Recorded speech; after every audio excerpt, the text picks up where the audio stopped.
નવસારી જિલ્લામાં જળ મહોત્સવ અભિયાનની શરૂઆત થઈ છે। કેન્દ્રીય જળ શક્તિ મંત્રી સી.આર. પાટીલના હસ્તે શુભારંભ કરાયો।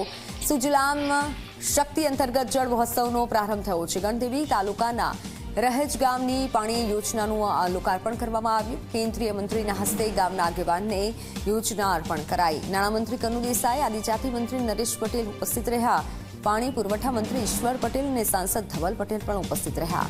મહત્વનું છે, આજથી શરૂ થયું જળ મહોત્સવને 22મી માર્ચ સુધી ઉજવવામાં આવશે। એટલે આંતરરાષ્ટ્રીય મહિલા દિવસને લઈને વિશ્વ જળ દિવસ સુધી આ મહોત્સવ ઉજવવામાં આવશે। હવેથી દર વર્ષે આ ઉત્સવ ઉજવવામાં આવશે।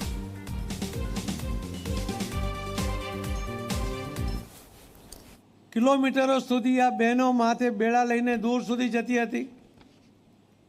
જે મળે એ ક્વોલિટીનું પાણી લઈને આવતી હતી, વજન ઉંચકીને આવતી હતી।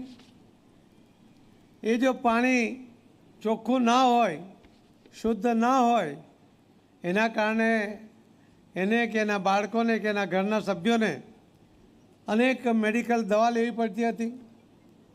એમાં પણ WHO રિપોર્ટ કહે છે કે લગભગ 8.4 લાખ કરોડ રૂપિયા એની બચત એ લોકોના પૈસાની થઈ છે।